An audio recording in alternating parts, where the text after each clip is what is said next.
आप सभी को मेरा प्रणाम। धन्वंतरि जयंती की ढेर सारी शुभकामनाएं।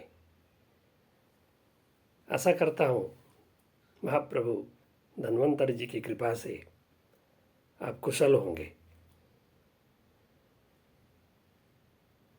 कुछ श्रद्धालुओं ने धन्वंतरि जयंती विशेष उपलक्ष्य में पूछा कि यह पूजा कैसे किया जाता है, इसमें क्या करें और क्या न करें।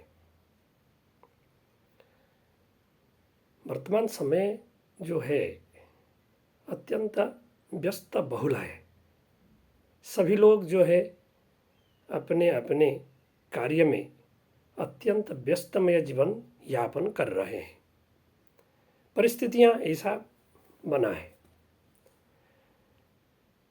ये व्यस्त बहुल समय में प्रतिदिन नियमित रूप से विधि विधान से भगवत सेवा करना सभी की बस में नहीं है।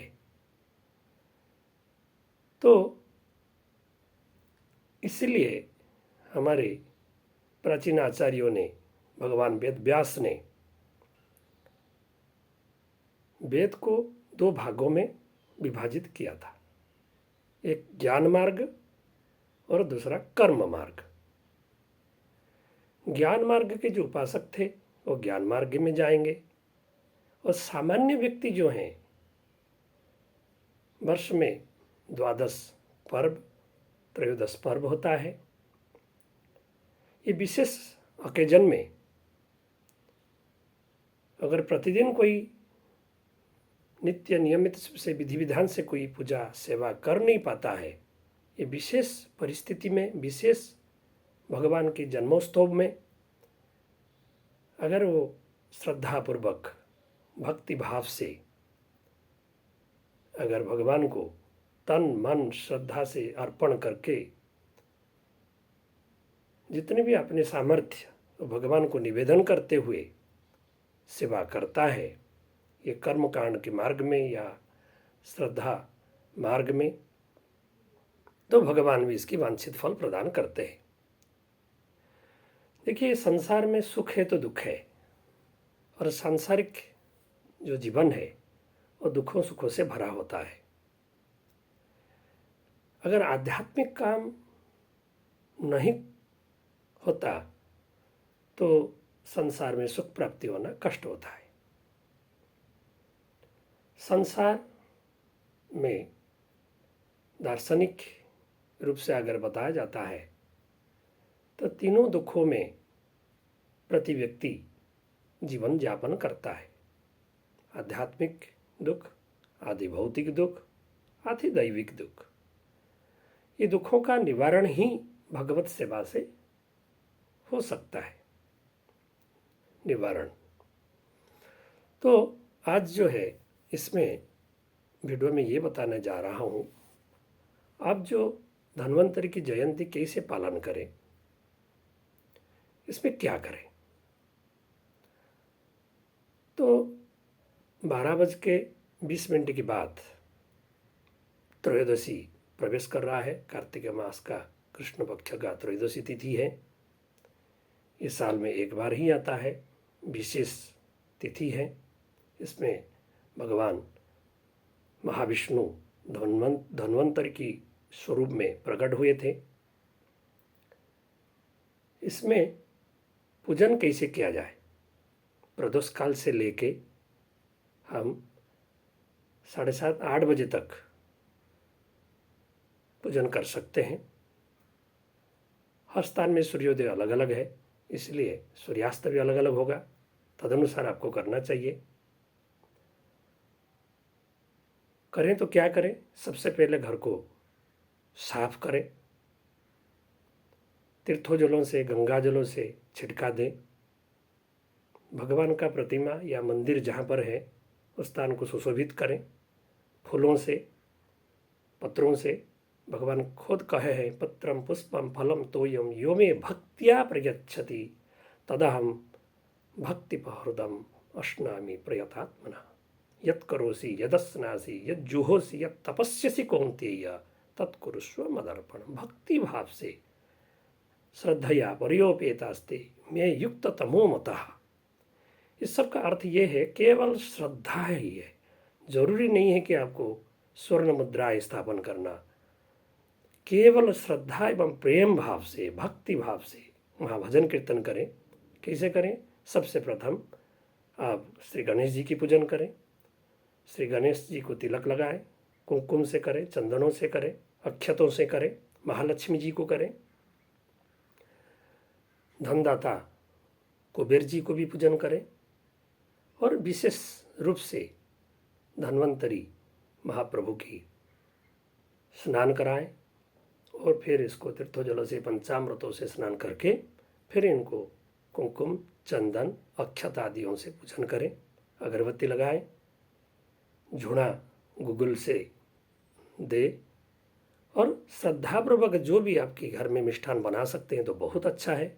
बाहर से लाने से अच्छा है कि घर में ही बनाएं और इसको अर्पित करें और आरती करें, कुछ भजन कीर्तन करें और मंत्र जाप करें, क्योंकि मंत्र जाप का फल विशेष होता है।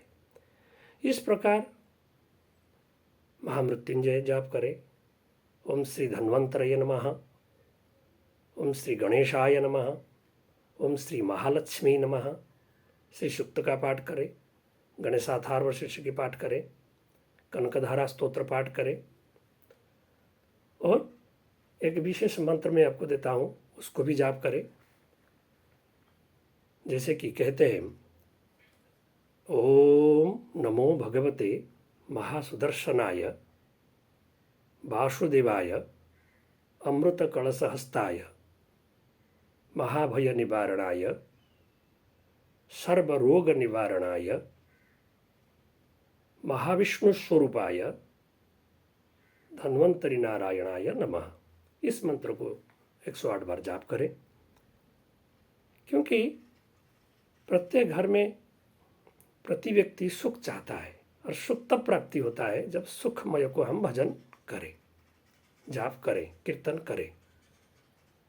घर में आजकल आसानी से उपलब्ध होता है मंत्रों का जाप।